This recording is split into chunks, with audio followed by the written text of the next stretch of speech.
tarde a todos.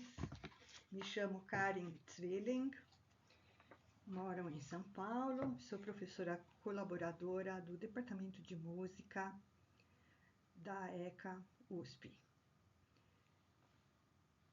Vou falar hoje sobre a notável Tarquínia Mozart, nascida em Modena, 1542, e falecida na mesma cidade em 1617, virtuosa cantora, compositora, maestrina, filósofa e poetisa italiana.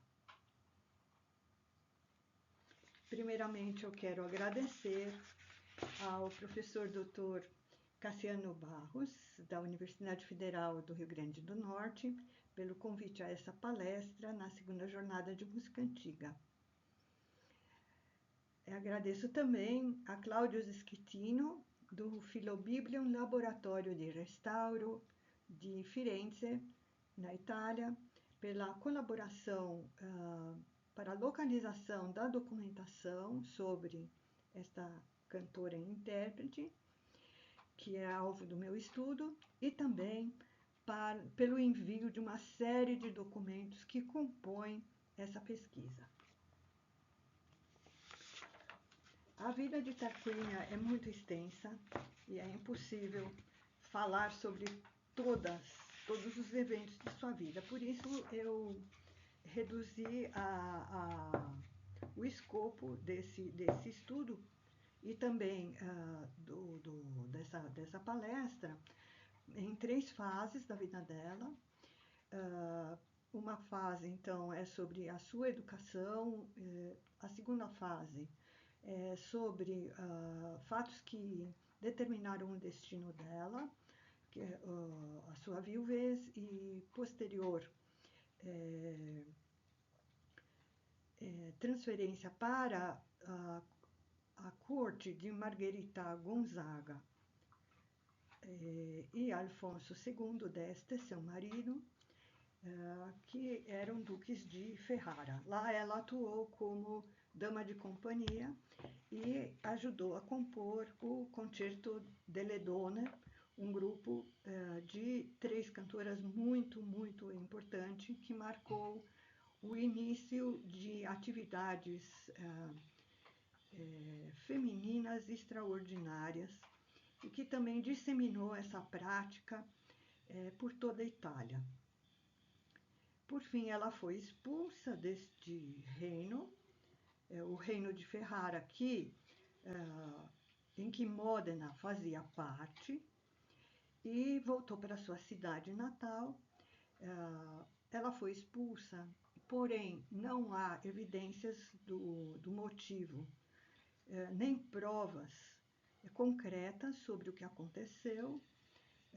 Dizem que ela teve um caso, um affair com o músico e notável compositor franco-flamengo Jacques de Wert, porém nada foi comprovado.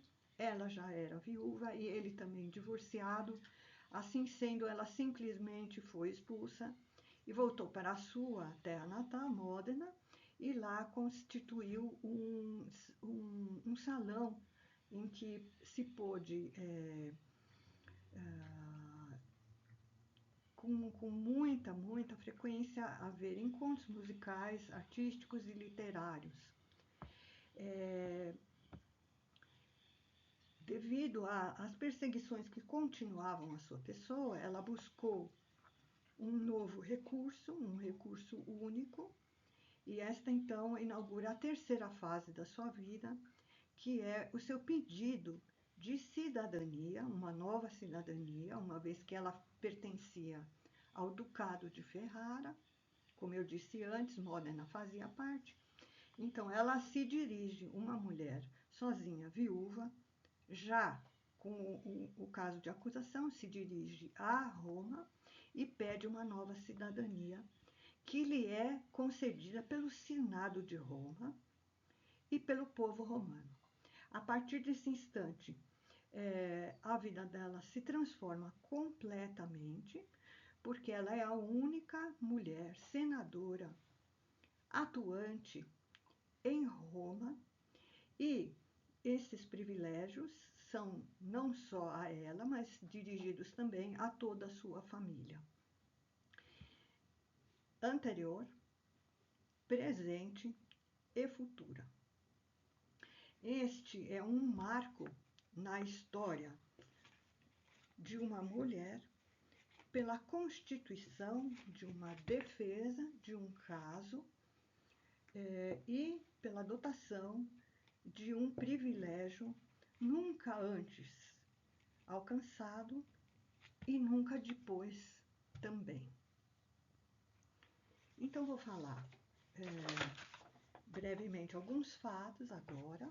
Eu vou destacar algumas passagens da vida dela, uma vez que a documentação que foi recolhida remete a isso e comprova também a sua atuação como pessoa, como personalidade, como características virtuosas, não só como uma cantora, não só como uma compositora, uma maestrina, mas também como uma pessoa de caráter ilibado, extraordinário, que ficou comprovado através de diversos testemunhos. Então, eu vou trazer como testemunhos desse caso, primeiramente, o Pietro Paolo di Ribera. É importante dizer que nesse seu livro, que é Le Glorie Immortali dei Triunfi Eroiche Imprese, que foi publicado em Veneza em 1609, ele fala do perfil de 884 mulheres, e um dos mais destacados é o perfil da própria Tarquínia Mozza. O outro, que é muitíssimo importante para a constituição desse caso, é o livro de seu professor, Francesco Patrizio, ou Patrizio, que lecionava na ocasião. Ele lecionava filosofia para ela, a filosofia principalmente platônica. Ele lhe ensinou grego também, latim, uma série de coisas. E, em certa ocasião, ao redor de 1577, ele escreveu um documento muito importante, um manuscrito chamado L'Amorosa Filosofia. Nesse documento, então, ele escreve um diálogo em que a única mulher e a principal mulher a participar desse diálogo, à maneira do banquete de Platão, porque ele vai falar do amor, é a nossa Tarquínia Mozza. Ela vai fazer, então, um paralelo à Diotima, que aparece no diálogo de Platão, em que Sócrates a convoca, então, para falar sobre o amor. E assim, então, a nossa Tarquínia vai aparecer, mas ela vai aparecer somente em 3 diálogos. E o primeiro deles, que é para mim, como peça desse estudo, é o mais importante, porque aí ele é absolutamente documental. Então, vai falar dos fatos da sua vida, como eram essas características, como e com quem ela estudou, e vai, o que é muito tocante, vai falar e descrever todas as qualidades dela como artista.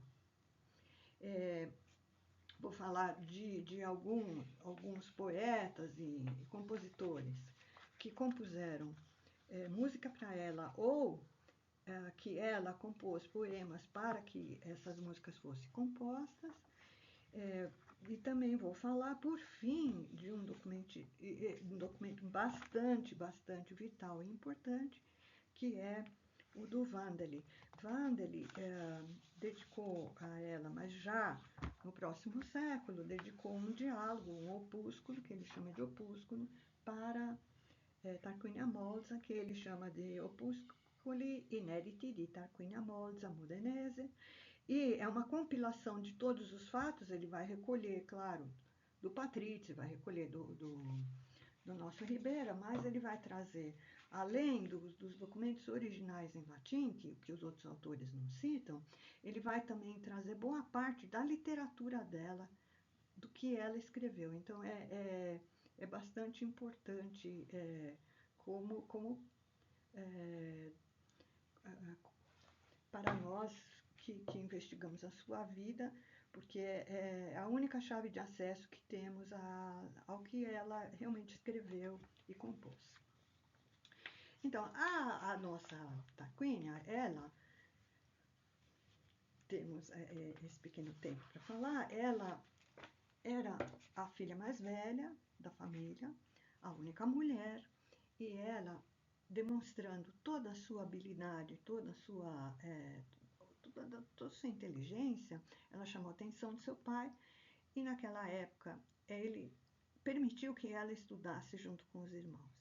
Assim, ela recebeu uma educação plena, tanto do trívio quanto do quadrívio. Mas, além das 7 disciplinas, ela também aprendeu idiomas antigos, ela aprendeu e dominou o grego, o latim, claro, que era comum na época da educação, mas também o hebraico. Ela escreveu, traduziu, comentou obras de Platão, e esses documentos a gente tem acesso através do próprio Wandel.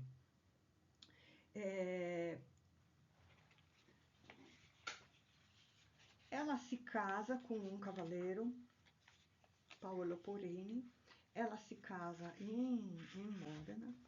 Este cavaleiro permite-lhe, num acordo prenupcial, que ela continue estudando. Então, ela tem já 2 privilégios, já vamos contando, né? Que já é uma mulher que teve direito à educação, que era uma coisa muito rara, e ela também pode continuar os seus estudos, a sua vocação artística. Ela recebe a visita, em certa ocasião, de Alfonso II d'Este e da sua esposa, e canta a eles. Ao cantar, eles ficam tão encantados que a convidam para participar do Concerto de Donna.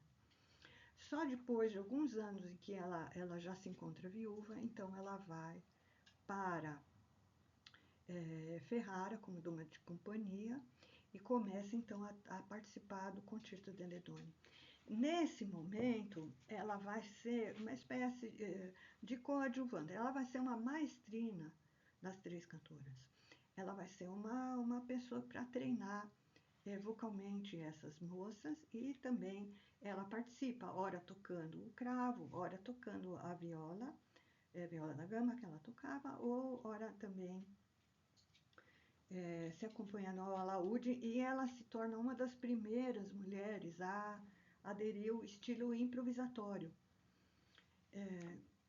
É importante destacar que este grupo tinha compositores maravilhosos, o Lusasco Luzzaschi, o Jacques de Wert, e depois a esse grupo se une Cláudio Monteverdi, que vem de Mantua, que compõe então trios. Para o grupo, trios vocais, e ela vai então treiná-los e participar desse grupo.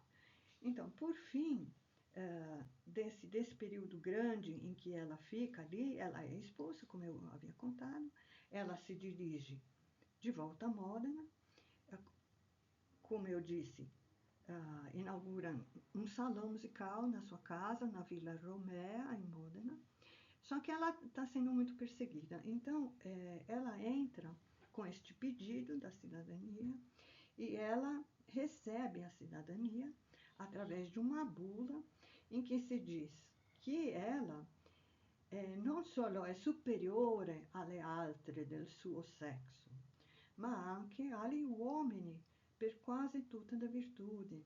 Então, ela não só é superior às demais de seu sexo, mas também aos homens em quase todas as virtudes. Ela é modesta, ela é inteligente, ela é extremamente capaz, nada se prova, né? Quer dizer, todo aquele caso se prova nulo, né? Então, ela finalmente consegue, nessa bula em que os senadores dizem que é justo, mais que justo, que ela seja um novo exemplo e que sejam-lhe concedidas novas honras inusitadas a seus méritos novos e incomuns. Esta senhora Tarquínia Molsa pode voltar à sua terra natal com sua vida completamente transformada, e a partir de então ela tem uma nova chance, um novo recomeço, não um recomeço extraordinário. Ela própria se defende e a partir de então ela passa a se dedicar à composição das suas rimas, temos inúmeras delas publicadas, e as composições de música para a sua própria poesia ou para os poemas de outros poetas. Então, temos aqui um exemplo extraordinário de uma mulher, e depois, quem tiver interesse, vamos escrever um largo artigo, que espero que seja publicado aqui também pela segunda jornada, em que nós vamos então dar todos esses exemplos e vamos contar todos os pormenores, tanto do processo dela em Roma, que me pareceu uma coisa notável, uma coisa extraordinária, um exemplo para nós até hoje, de uma pessoa, de uma artista, enfim, que consegue se defender e cuidar da sua própria vida. Agradeço mais uma vez ao professor Dr. Cassiano Barros por essa oportunidade e vamos abrir então aqui uma linha em debate para que se possa perguntar a respeito. Muito obrigada.